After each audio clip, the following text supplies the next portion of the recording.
Alan Ladd truly hated her more than anyone, and that story reveals a side of Hollywood few ever saw. Born Alan Walbridge Ladd on September 3, 1913, in Hot Springs, Arkansas, his early life was marked by hardship and struggle. After losing his father as a child, his mother Raleigh did her best to raise him through difficult times, eventually moving to California during the Great Depression. Life wasn't easy, but Alan showed early promise, excelling in swimming and track while discovering a love for acting. With striking looks and quiet discipline, he stood out even before fame found him.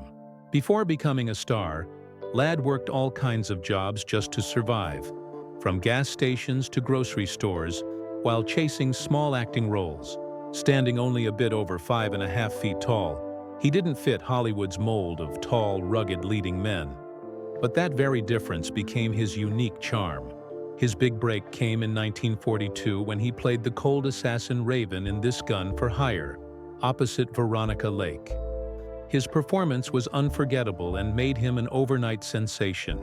From there, Ladd became one of Paramount's biggest stars, reuniting with Veronica Lake in hits like The Glass Key and The Blue Dahlia, their on-screen chemistry captivating audiences. Men admired his quiet strength, while women were drawn to his piercing blue eyes and emotional depth. His most iconic moment came in 1953 with Shane, where he played a mysterious gunslinger trying to leave violence behind.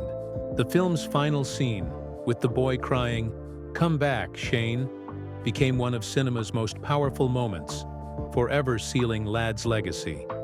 But behind his calm screen presence, Alan battled deep pain. The Hollywood spotlight couldn't hide his struggles with depression, insomnia, and self-doubt. He turned to alcohol to cope, especially as roles declined in the 1960s. In his personal life, Ladd experienced both love and heartbreak. His first marriage to his high school sweetheart Marjorie Jane Midge Harold in 1936 was filled with youthful hope. They had a son, Alan Ladd Jr., who would later grow into a Hollywood legend himself, producing classics like Star Wars and Alien. But fame came late, and stress took its toll. The marriage ended in 1941. Not long after, Alan met Sue Carroll, a former actress turned agent who became the love of his life and his greatest supporter. They married in 1942 and built a family together, raising their children Alana and David, while Sue carefully guided his career. Their marriage wasn't just love. It was a partnership built on loyalty and resilience in a business that rarely allowed either. Yet even as his career flourished, one relationship haunted him: his bitter feud with Olivia de Havilland. To those around him, Alan Ladd made it clear that he truly hated working with her more than anyone else. Olivia was known for her brilliance and intensity, but also her controlling nature on set. Ladd, calm and reserved, preferred quiet focus, while Olivia demanded endless takes and perfection. Their different approaches clashed instantly. "She could make a day's work feel like a year," Ladd once said. Olivia, on the other hand, saw him as distant and emotionless.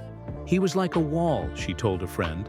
Their on-screen chemistry suffered because their off-screen tension was unbearable.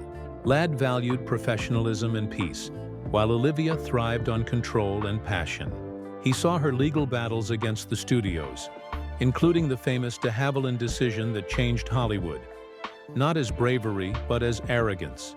"She thought the world revolved around her sense of justice," he said bitterly.